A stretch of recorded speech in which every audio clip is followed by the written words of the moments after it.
secession. You know, there is a movie out now about President Lincoln, and it's interesting or ironic that at a time that you have this movie now in the theaters, I haven't seen it, by the way, but we actually have a brand new movement in its infancy, mind you, but I believe it's going to grow over time, of people wanting to secede from the Union, much the way the southern states, the Confederacy, seceded and brought on the Civil War. Now, of course, there it was over states' rights and over what the Union was trying to force the states to do. And, of course, you know, there was a motivational factor there of slavery, but the broader issue was states' rights, and was the federal government overstepping its constitutional authority in what it was trying to do with respect to slavery. And so, you know, you had states secede from the Union. Now, today, it's similar in the sense that it's not slavery that's a key issue, but in a way, it's tax slavery, it's regulatory slavery. You've got people living in a lot of states that are under a tremendous burden. Remember, the federal government is not delivering what it was supposed to deliver based on the Constitution. It's not securing the blessings of liberty. It's taking those blessings away. It's not securing or protecting private property. It's abrogating private property. The government, the federal government, is now basically an evil force. It is a destructive force of liberty and freedom. It's tyrannical. It is much worse in every respect than were the British that we revolted against to form the country. So whatever grievances the southern states had against the North, in my opinion, they pale compared to the legitimate grievances that states should have against the government today, against Washington, D.C. in particular. So I don't think it's just the southern states that would want to secede. I think it's all the states. I mean, maybe not the blue states. There could be some states that are there. But I think if the federal government actually allowed, the problem is that the North, there was a civil war, right? Because Lincoln didn't let the states secede peacefully. He forced them to stay in the country. And so the reason that some states may not want secession is because they don't want a war. But I think if states knew that they could peacefully secede and that they weren't going to be attacked by the U.S. Army, hey, I think it's a very, very interesting proposition. The crazy thing is the media is playing out like this is crazy talk, like you would have to be an idiot to want to secede, despite the fact that all I can think of is benefits. I can't think of any negatives for a state that decides to secede from the Union. All I can think of is positives. But first, let's listen to CBS News reporting about this topic, because people are collecting petitions now all around the country and sending them to Washington for permission to leave peacefully. And people are signing it. Here, cut number 18. Since President Obama's decisive re-election win, the White House Petition website has been bombarded by a series of secession requests. Any American can sign up and create a petition, and once 25,000 signatures are collected, the White House will issue an official response. So far, there are more than 20 states, the majority of which did not vote Obama this election, requesting to withdraw and create their own governments. Yeah, well, first of all, they don't have to create their own governments. Every state already has a government. So they wouldn't have to create one. It already exists. They would be eliminating a layer that they don't need at the federal level. Here's the continuation of this, cut number 19. I think it's ridiculous. Honestly, I really do. I think it's really dumb. I feel like that's a little much, a little over the top. It's actually kind of ridiculous. It's like we're living in a Far Side or Twilight Zone. Who knows? Texas is the first to get more than the required 25,000 signatures and should be receiving an official response soon. Okay, so Texas is the first state that has more than 25,000 people. Now, CBS, they're laughing at Texas as if Texas would be stupid to leave the United States. Stupid? I mean, could you think of anything that where they would be hurt? I mean, if anybody could think of what would be a negative, think of one negative, because I'm going to go off and list a bunch of positives. All right, if Texas were to secede and become its own country, right, what would happen? Well, they have no state income tax right now, so they would eliminate the federal income tax. They would also eliminate all payroll taxes. They would get out from under all federal mandates and requirements, right? They wouldn't have minimum wage laws anymore. They wouldn't have all these federal crazy OSHA requirements. They would be free. They would only have their own regulations that they would have to deal with. They wouldn't have any regulations to deal with coming out of Washington.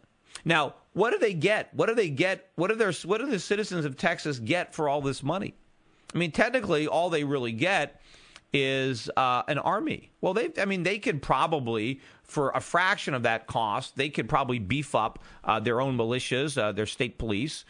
They might be able to hire, the U.S. government, just contract them out and just pay them a flat fee for protection. Not that they need that much. And I don't think, the U.S. government would be foolish to turn it down. I mean, after all, what they've got all this excess capacity when it comes to national defense. Might as well sell some of it off to a state like Texas. But their citizens, the citizens would be liberated. I mean, think about Texas. Texas would have a trade surplus. Look at all the resources of oil they could be exporting. It would be a vibrant economy. It would be much more vibrant if it was a separate country, as long as it didn't screw itself up and then vote in a bigger government and try to do everything in Dallas or Houston or Austin rather that they're doing now in Washington D.C. But of course they probably wouldn't. If they don't have a state income tax, why would they impose one if they became their own nation? Now, as far as what about Social Security? Well, if you wouldn't have to pay the taxes anymore. But if you're living in Texas and you're collecting Social Security, you could still collect Social Security even if Texas secedes. After all, Social Security benefits, doesn't matter where you live, what country you live in. You can leave if you're an American citizen. In fact, you can renounce your citizenship. You don't renounce your Social Security benefits. But an American citizen can live anywhere he wants and still get his Social Security benefits. In fact, so you could live in Texas as an American citizen, even if you're not. Now, of course, you would have to renounce your citizenship, though, to get out of the federal income tax. Because if you're an American citizen, even if you go to France right now or Australia, the U.S. government still claims that they're going to tax you. So you would have to renounce your U.S. citizenship and simply be a citizen of the state of Texas. But I think that, or the nation of Texas. Now, when people say, what about money? What would they do for money? Well, technically, they don't have to do anything. They can keep using the dollar if they want to. I mean, you don't have to be a U.S. state to use the dollar. There are plenty of countries where the dollar is legal tender, where the dollar is the official medium of exchange. They're not even U.S. territories. So Texas, if it wanted to, could use the dollar, but it didn't have to. It could just allow whatever it wants to circulate as money. People can use euros. People can use Australian dollars. People can use gold and silver. They don't have to have an official money. In fact, you don't have to have a national bank to be a country. That's something that we do today. But there was a time where there were no central banks. America, you didn't have a central bank. It had one briefly, and Andy Jackson got rid of it, and we didn't have one again until 1913. But you don't need a central bank to be a country. In fact, I think a country would be better off.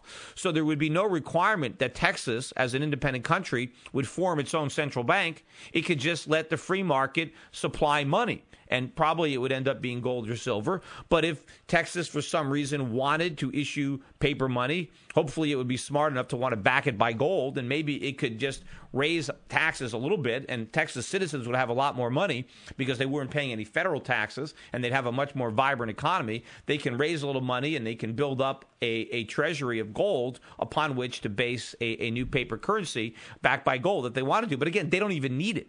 I think it would be very easy transition to make.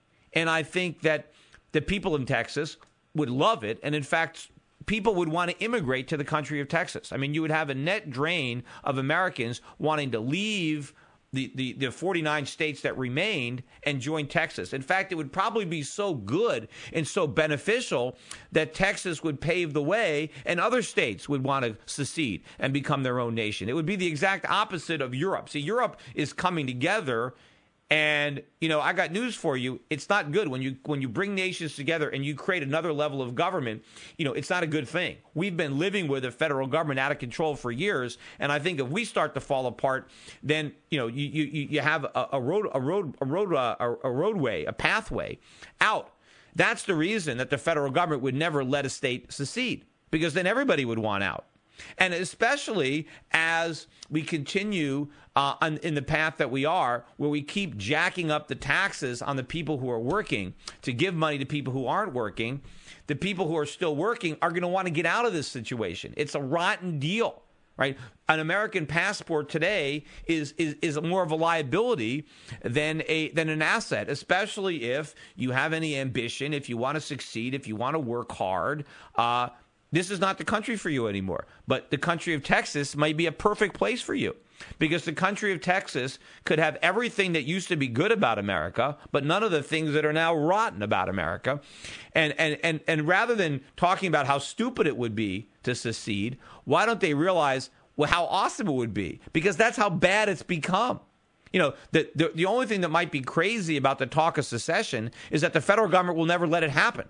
That the federal government will not allow a state to secede, because then they're all going to want to secede, except for the few states that still want to, you know, just live off of government money. But of course, you know, if the states that are supplying the money start leaving, you know, then the whole thing falls apart. So that's what they should be talking about. The fact that states want to go.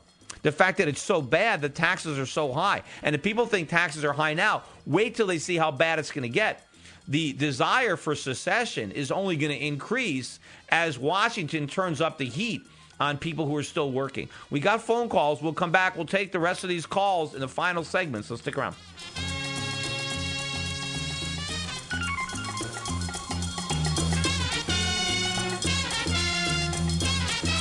The